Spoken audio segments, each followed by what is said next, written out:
Ryan Reynolds here from Mint Mobile with a message for everyone paying big wireless way too much. Please, for the love of everything good in this world, stop. With Mint, you can get premium wireless for just $15 a month. Of course, if you enjoy overpaying, no judgments, but that's weird. Okay, one judgment. Anyway, give it a try at mintmobile.com/switch. Upfront payment of $45 for 3-month plan, equivalent to $15 per month required. Intro rate first 3 months only, then full price plan options available. Taxes and fees extra. See full terms at mintmobile.com.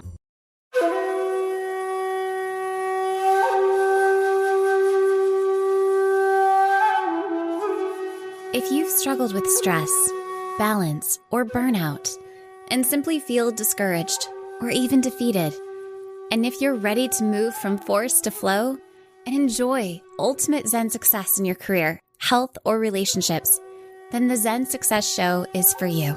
Your host, Carissa Sims, is an entrepreneur, corporate consultant, best-selling author, meditation teacher, and healer who has found her own Zen success. Here's your host, Carissa Sims.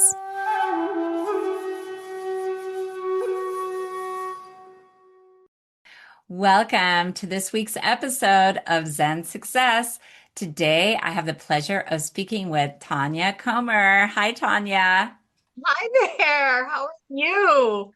Good. I'm so excited to speak with you today because I'm sure you have so much wisdom to share about your journey to the top.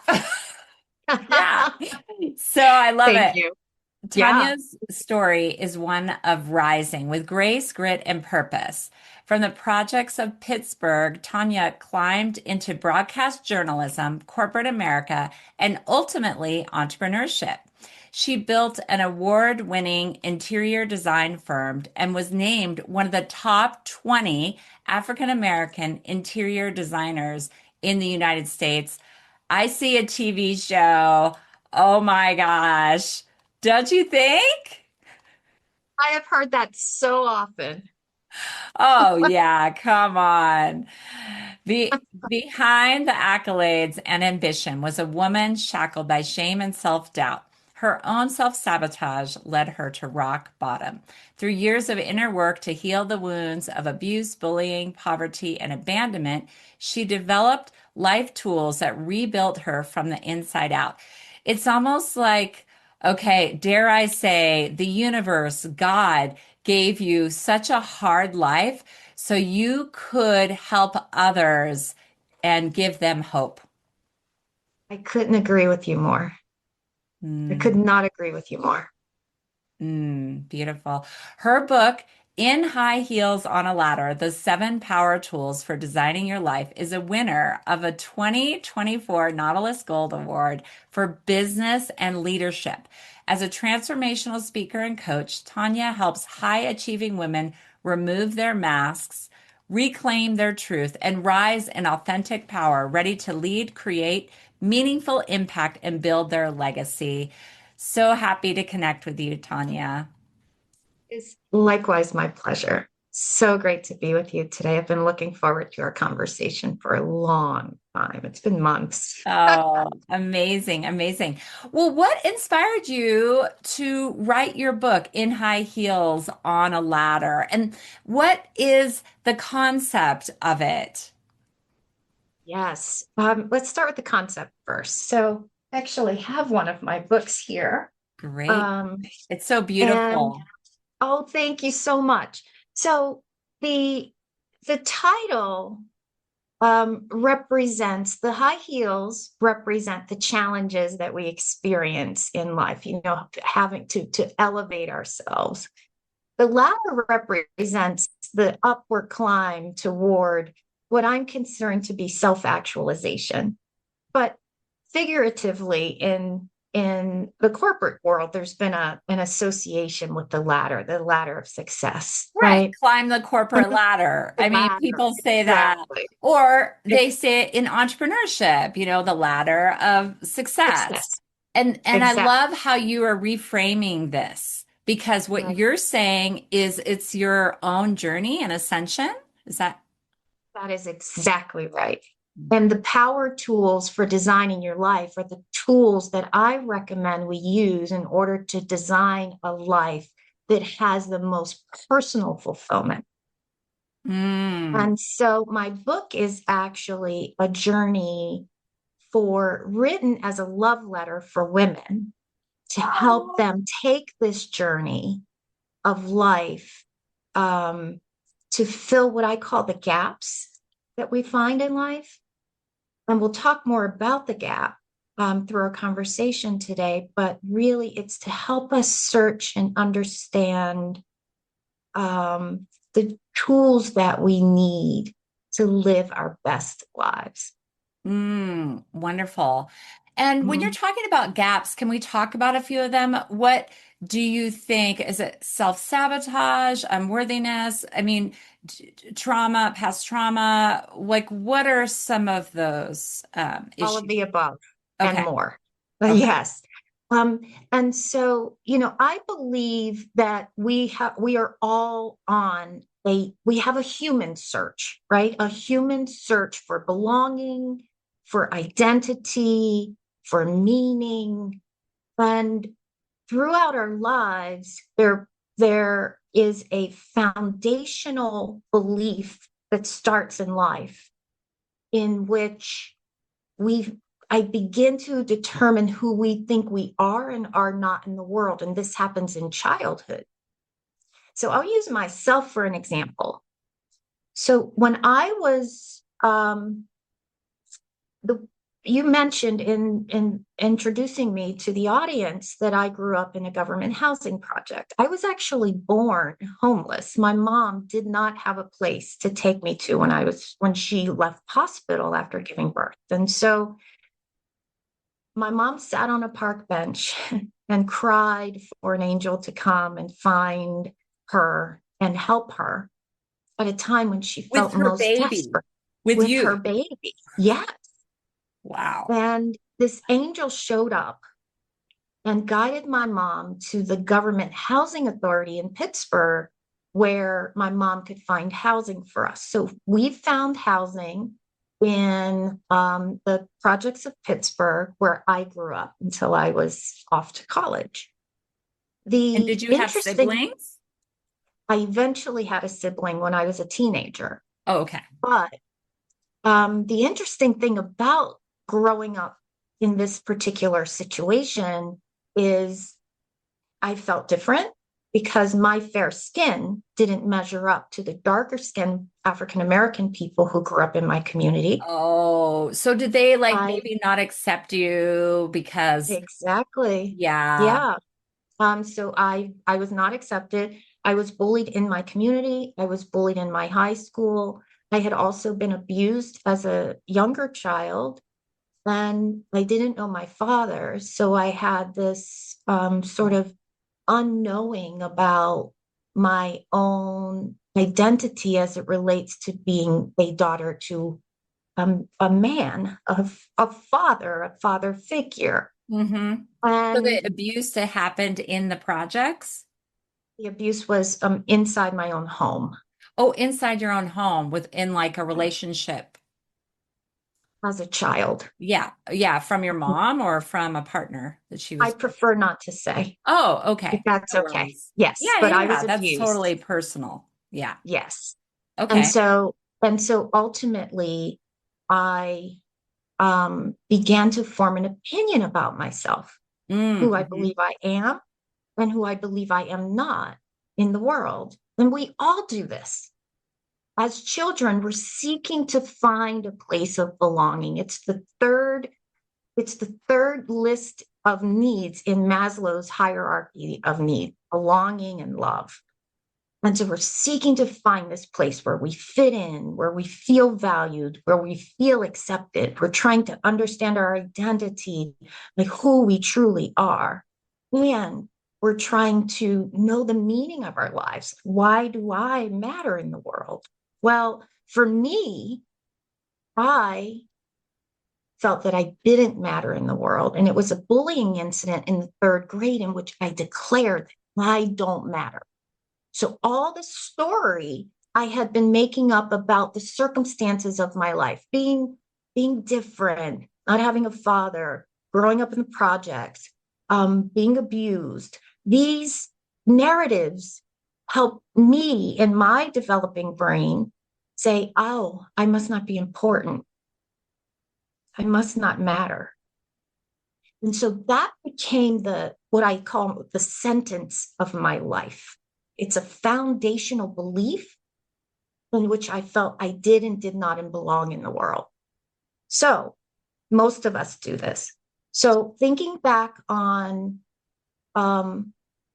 this idea that we want to belong, I believe that many of us throughout life are always seeking this to solve a particular issue in our lives, but we're solving it from a root cause or a root problem with mechanisms we needed to survive when we were children. Almost like that fight or flight response, survival. Yeah, that's what you've learned, right? Exactly. That's what some people learn. Yeah. So throughout this conversation, you'll see me reference my hands. I do this because it helps with the visual, and it also helps kind of anchor the points that I'm hoping to communicate with your audience. So on this hand is that part of us that's seeking to belong.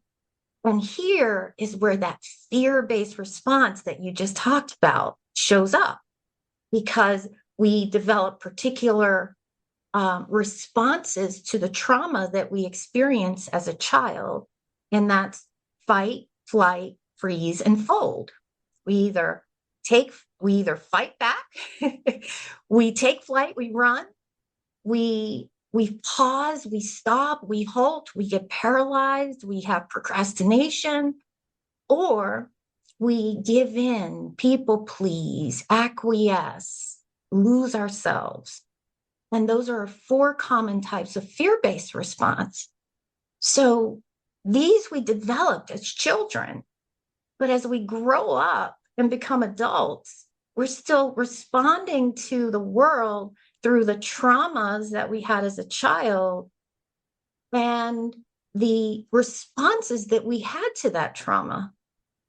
And this sets in motion what I believe is the inherent misalignment that we experience as adults when we are, climbing our ladders of success.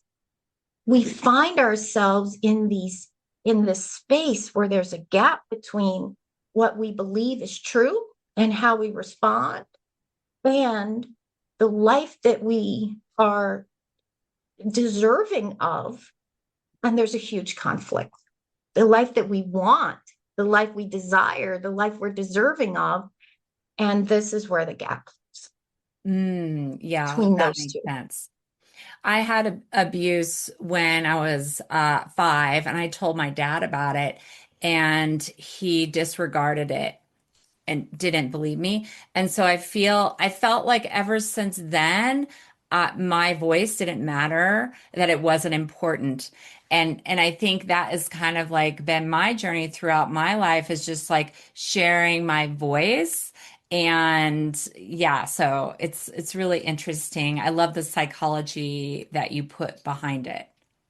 I'm so glad you brought that up about the voice. Thank you. And I really empathize with your experience, and I understand, and I know many people struggle with the sense of their voice mattering. And Mm-hmm. so I'd love to share 9 of these common foundational beliefs that I have studied and come to understand.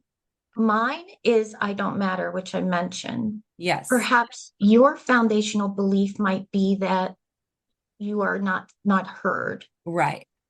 Right. That could Um, be. Right. And yes. so, and this feeling of you not mattering, oh my God, I'm Yeah. just so curious, because I want to know that point. And we can go back to these. You can go back to these 9 foundational Yeah. beliefs. Sure. But this, you don't matter.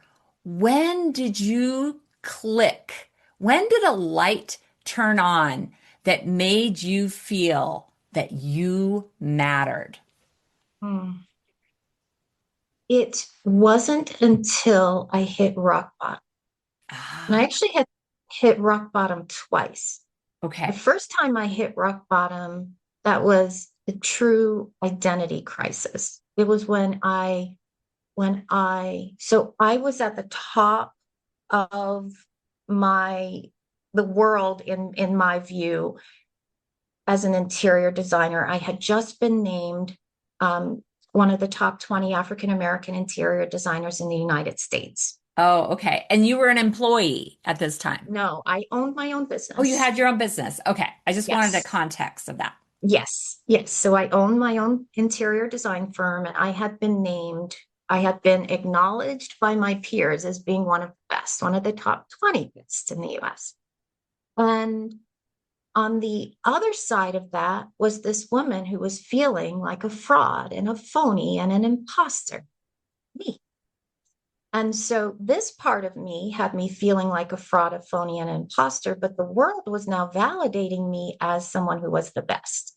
So now there's Yes. a gap, Yes, that is a huge gap. right?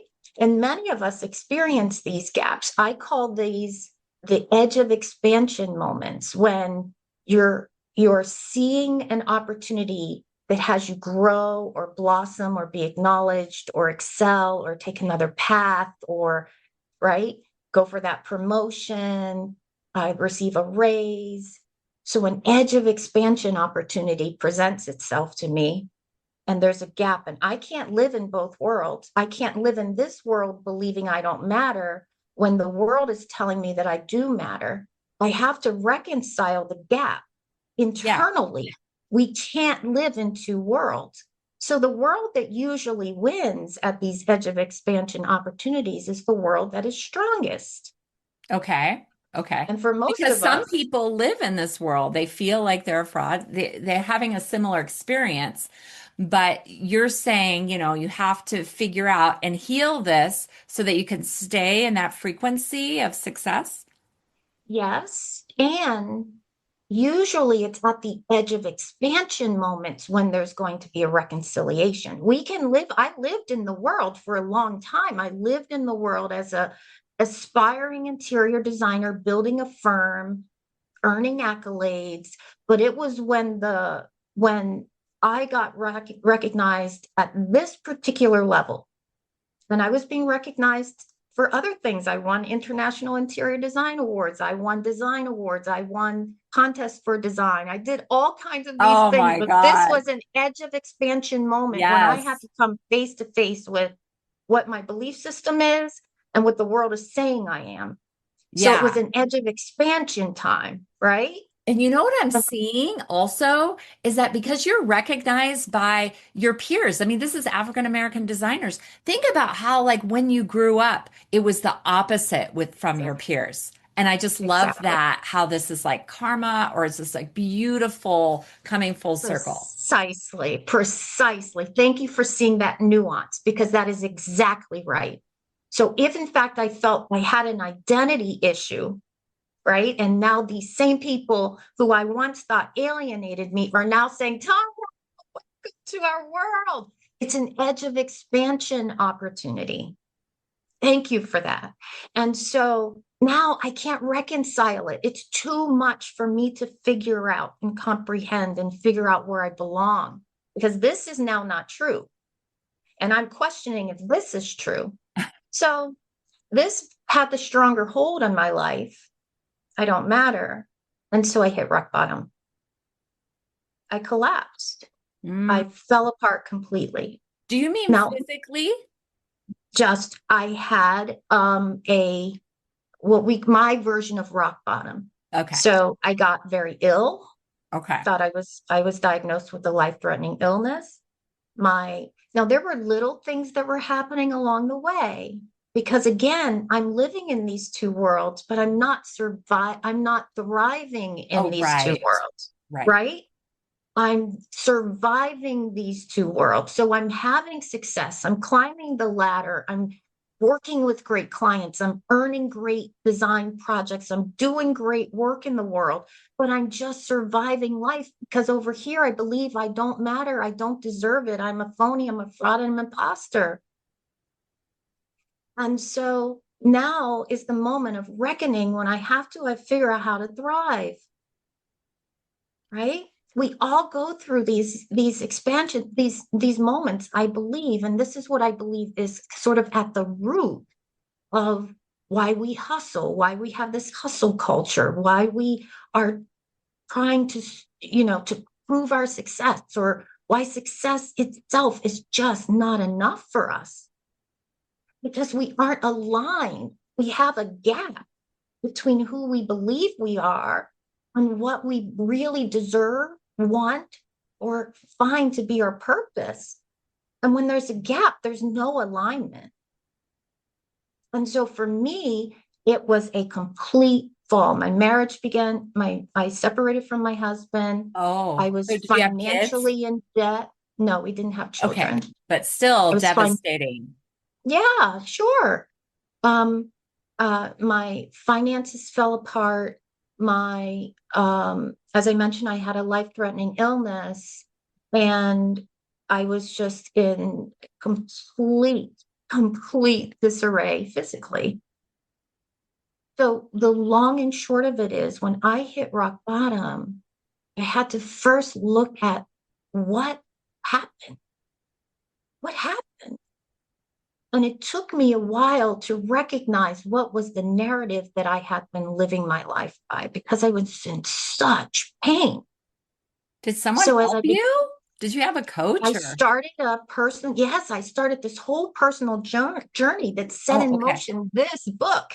Okay. Because I found transformational work. I did all types of therapy, coaching, spiritual coaching. I trained with some of the best spiritual coaches, therapists, emotional intelligence coaches. I love it. Everything. Because you're like talking about the edge of expansion. I'm like, this girl is spiritual, and you have a depth to this. Thank you. Yeah. And that rock bottom moment helped me to reveal this part of myself. Most importantly, my purpose in life. My passion is interior design, but I found my purpose, and my purpose really, as you said earlier, when you were reading my bio, my difficult life is intentionally designed so that I can be a testimony and have real social proof of what it takes to rebuild life when we're living out of alignment, what it takes to rebuild life when your belief system tells you just dream, on the other hand, and you want to figure out how to get there. When your belief system tells you you're burnt out, and the reality is you're just out of alignment. I now have social proof. I get to be a person who can help another person on their journey and their path to their own true success, whatever true success is for them. So wonderful. Absolutely. So you have individual clients now, and then you're coaching. What do you call your coaching business, or the type of coaching that you do? Tonya Comer Life Design is my coaching business. Okay. And I'm bringing design to life. I say that's my slogan. And ultimately, my goal is to build a community of 1 million women who journey with me on this path to healing. And on the other end, we land and find our way in this community where we get to serve from a full cup, where we've identified what's out of alignment. We're practicing in a world how to have the lives of our dreams, whatever that looks like, whatever it may be. And we live in a community where we get support. That's my ultimate dream. So that's wonderful. And then, so what happened in your 3D world once you started realizing that you were in alignment? Were you able to save your business, your marriage, and everything else? I didn't save my marriage. I did save my business. Okay. And I have been wildly committed to creating a world that works for all people, but most especially women. And so I began to write this book, and eventually launched it in 2023 on my late sister's birthday, and as a homage to her. And Amazing. yeah, and I've gained just this incredible passion for life, and most importantly, um a level of awareness of what life is in a way that I can contribute and give to others. That's, to me, that's just been magical. Everyone needs to have that book on their coffee table to inspire others. And you look amazing too on that. It's very sexy, powerful. I love Thank that. you. Yeah, Thank you. you're Yeah, welcome. thank you so much. Yeah. Yeah. So was this also the moment you said you hit rock bottom twice? Is this when you started questioning whether success was fulfilling and redefining success? Mhm. Yeah, my foundational belief actually had me question if I deserved my success. But I Mm, know a lot of people have questions. It depends on what our story is over here, that's right. you know? So if your quest has you ask, is success fulfilling? Then that might be your question. For me, my question was, am I deserving? Am I deserving of it? And that had me, that had been my quest or my journey and at the time. Yeah. And what are some of the practices that you did to help you feel more deserving of success? It is my book really outlines a pathway, and that pathway is a practice. The pathway includes 7 power tools, from the first one being, let's identify what is the narrative that's been running the show our entire lives, to all the way on the other side where we are living and loving within a world that is aligned. Now, don't get me wrong. This is a continuous practice. You don't arrive here and all of a sudden you're fully self-actualized and life is everything you want it to be. There will still be breakdowns in life because life is designed that way. And there is a stronghold that this belief system, this narrative over here has, that will continue to work the way it works. What we're learning inside this pathway that I've outlined in my book and that I'm providing as a coaching mechanism is that at some point we live in a world that's like this, and our ceiling is right here. Like my head can touch that top of that ceiling. But at some point, as we become more aware and we begin to use the tools, it just begins to expand more and more and more and more and more until it opens up greater and greater and greater levels. These greater levels of awareness open up ways by which we can function better. Mm, And so there's a continuous journey. It's an always going back to. I'm always going back to, what is this thing over here trying to do in this particular moment? What is it saying here in this particular moment? What is it trying to do? And then as I stand over here, I call this part of life natural authority. okay. So as I stand here in my natural authority, that's my all knowing. That's the part of me that already has the answers to the questions. That's the part of me that can live in my purpose. That's the part of me that can identify the meaning of my life. So when I stand here in this place, what is my voice? What do I say? How do I matter? Right? So the goal is to be able to bridge the gap from here to here quickly, so that this thing doesn't have the same stronghold it has on our surviving life, so that we can live a life of thriving. That's beautiful. And we were talking about before, you were going to bring up 9 aspects that can hold us back when I was sharing about how I thought my part of my journey was my voice. Yeah, do Right. you want to go back to that and talk about some of that? Two, Okay. absolutely. And Okay. so again, these are foundational beliefs that in our childhood we may have sentenced ourselves to. Uh-huh. So, and it depends on the circumstances of life. And those circumstances can be a big trauma, or it can be something that might seem to someone else to be less of a trauma. It doesn't matter the value. We, as the individual, are seeking something.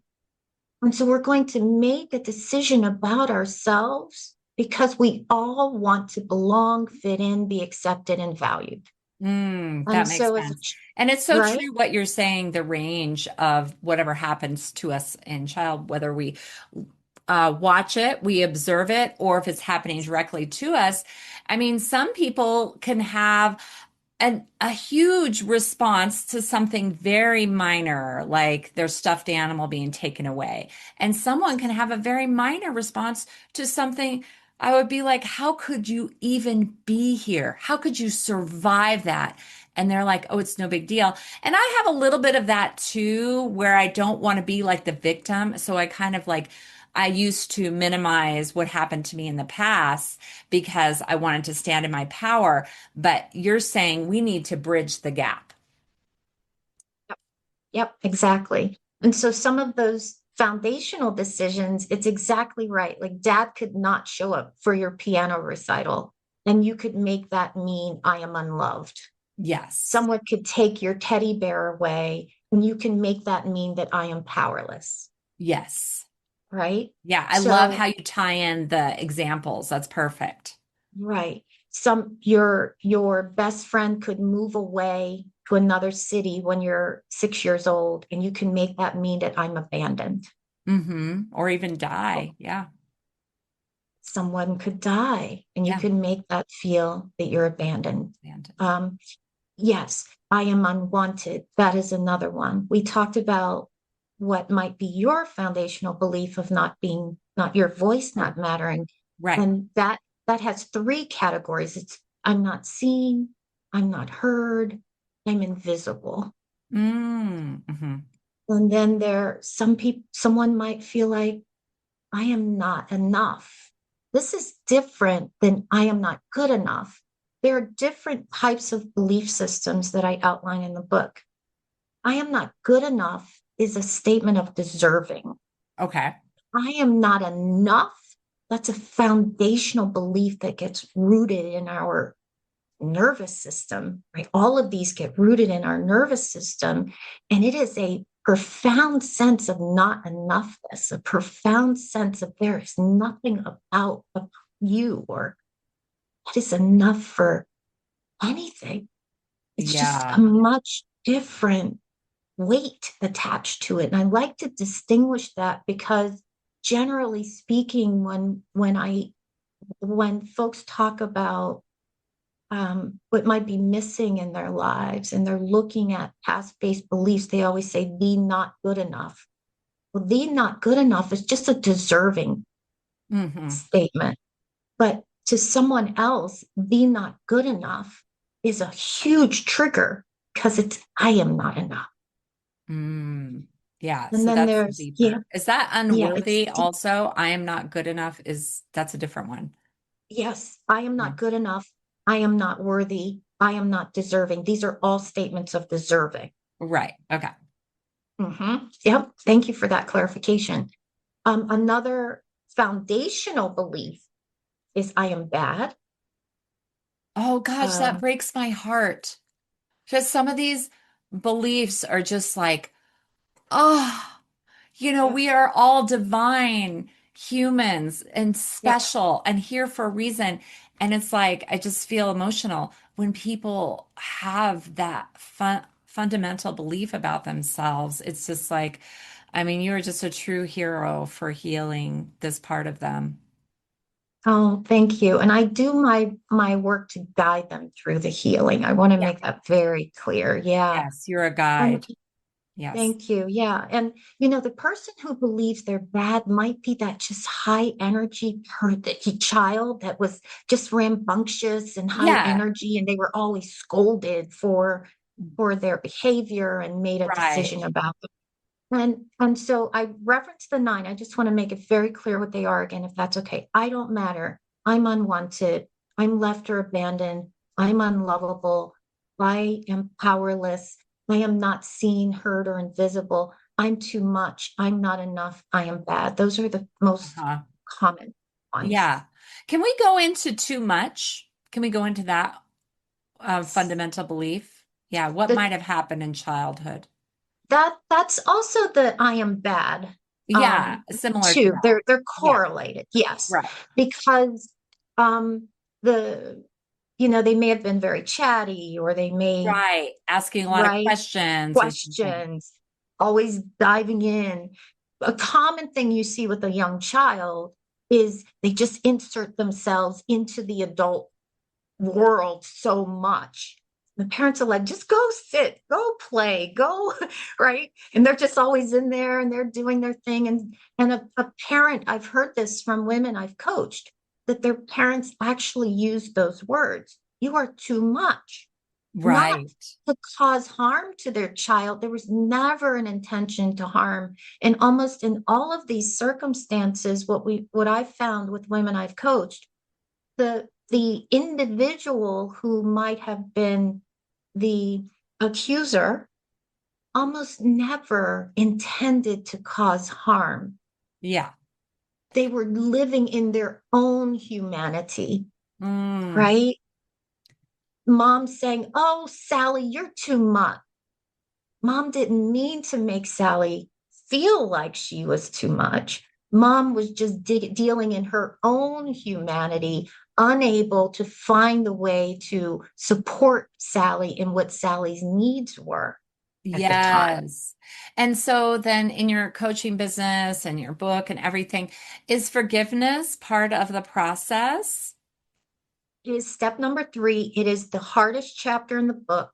Almost 95% of the women who go through my programs get stopped, halted, majorly confronted in the Oh, yeah. forgiveness stage. Because there's also forgiving yourself Right. and the other person. It's so incredible though. Like the hardest part is like on the other side. You just have to do it. I mean, I'm not saying it's easy.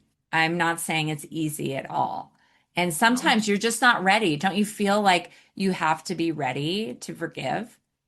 I do. And so the way I guide a woman through this part, which is challenging, and she's saying, I'm not ready, is I Okay. remind her that the secret to this is to be able to release the strongest amount of energy you are holding to this belief system. And the Mhm. way to do that is to recognize that there is a humanity that you both have inside, you both being the so-called accuser Right. and yourself. They are human when you are human. Mm. They have an interpretation of the world. You have an interpretation of the world. And when you can see that there is a humanity to people, when you can really get that, just get the intellectually, it allows you then to move to your heart space where forgiveness becomes a lot easier to execute. If I we are see. if we're unwilling to forgive, that means we're choosing to live life as victims, and that life does not support the life we want, deserve, and already know is the life we're meant to lead. Mm. Again, Yeah. because it keeps a gap. Forgiveness keeps a gap between where we are here in this world and over here. Yeah, it's so beautiful what you said of just thinking of another person as a human and how we're alike and creating that oneness. I remember a book about the Rwandan genocide, Left to Tell, and it was just so powerful. This story that she had of this family that killed her family, everyone in her family, and she forgave them all. She forgave them Wow. all and loved them and spent time with them, became friends with them. So, I mean, that's a whole nother level. I'm not saying, you have to do that. But just having examples like that in the world gives you hope that this is such a powerful process because they all healed from this. Right. Yeah. Absolutely. Absolutely. And thank you for sharing that because I would love to find that book. And Yeah. it's true. I think the forgiveness lesson was something that I learned by studying Nelson Mandela Oh and my gosh, that's level of amazing. forgiveness that he executed. Hmm. Um, and I really did a deep dive into just that principle alone because I too allowed myself, I attached to this notion that I was a victim. Now, Mm, I didn't, I attached to it related to the belief system. I was being right so much, like just righteous about my belief system. I don't matter. I don't care what you say. I don't care how you say it. I don't matter. And that kept me in this world of being victimized to the point that there's no way I could have any remote chance of thriving in life if I was so committed to this being the truth, mm, you mhm. know? And so that's why I had to hit rock bottom twice, because the first time I'm just becoming aware of all of this. And now I'm in the world justifying it. I just see what I mean? There's more evidence that I don't matter. And there's more evidence that I don't matter. And she said, and he said, and Yeah. he did, and that happened, and this happened, and even small things had me believe that I didn't matter. Someone keyed my car, someone threw eggs at my car, someone, and I was Oh, wow.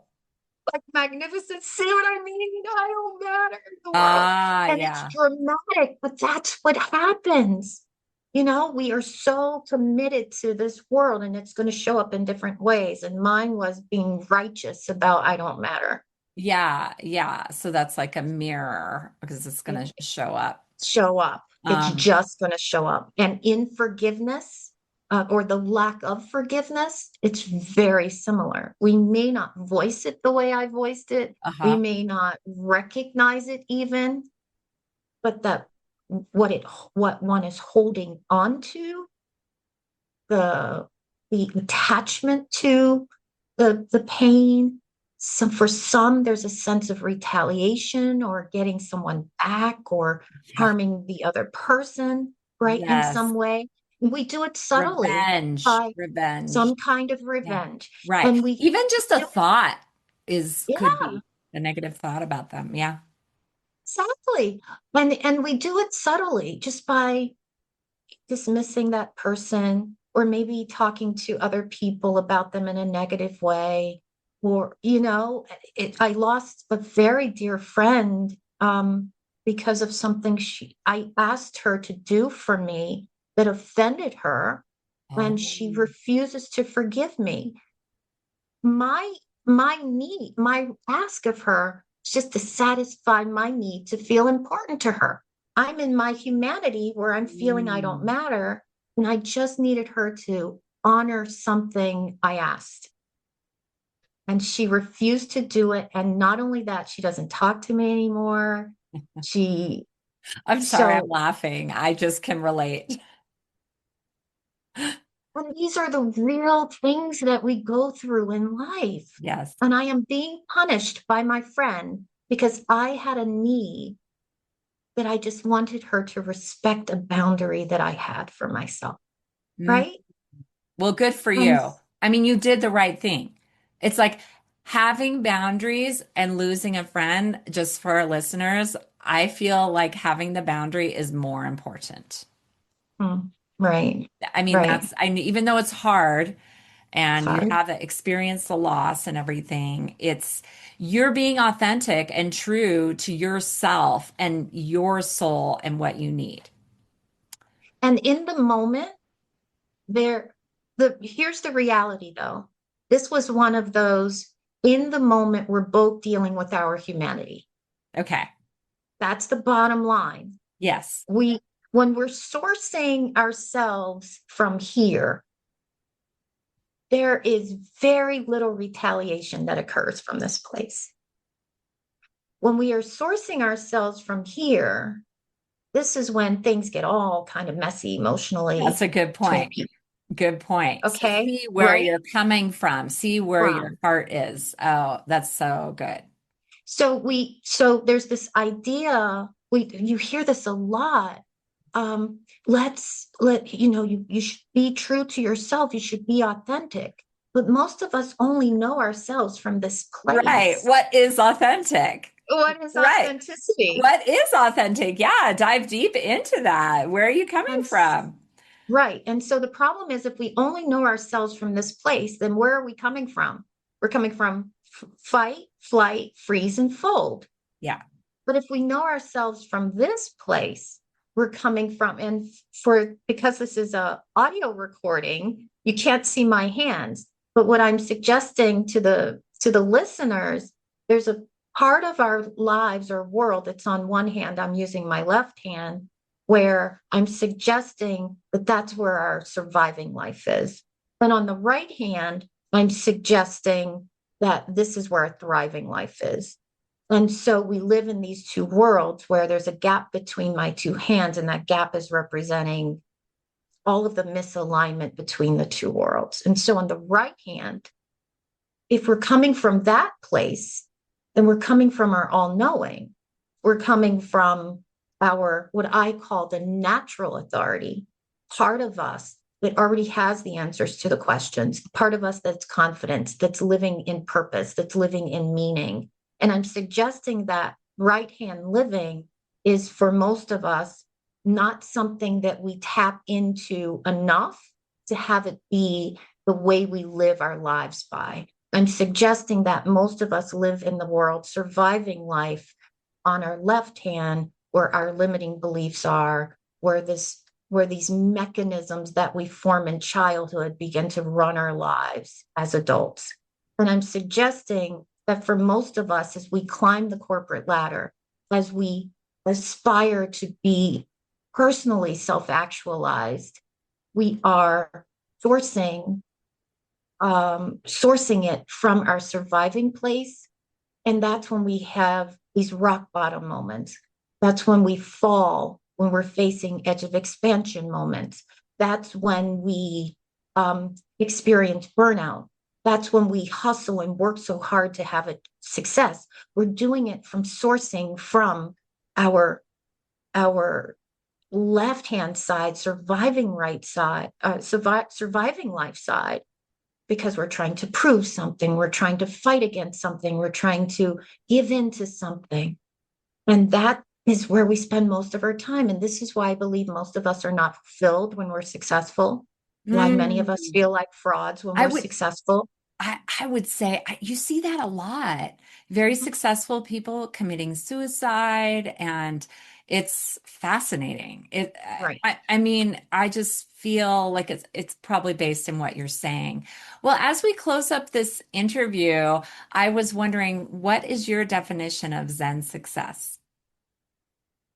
My definition of Zen success are the two words that I've mentioned a few times, and that's natural authority.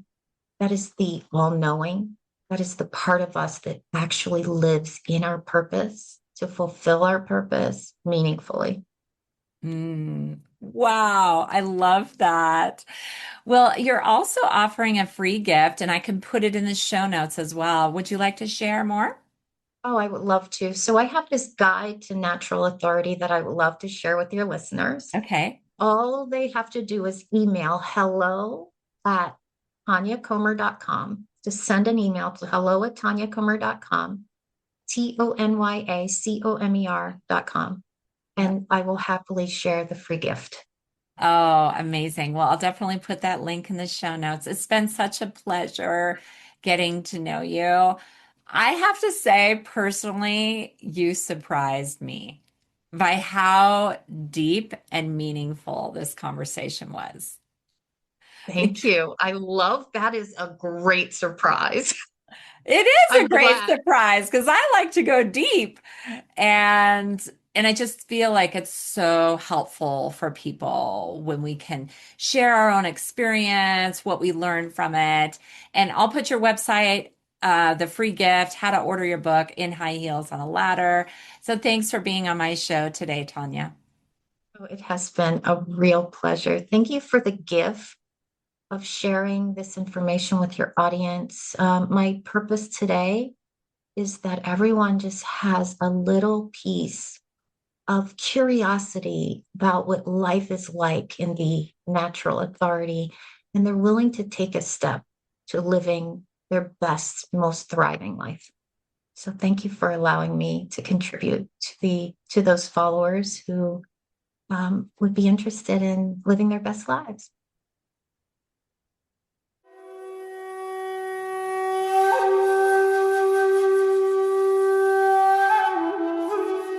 That's it for today's episode of Zen Success.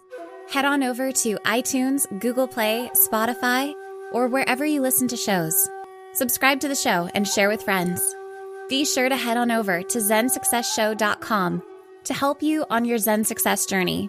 And join us on the next episode. May you find your own Zen success in life.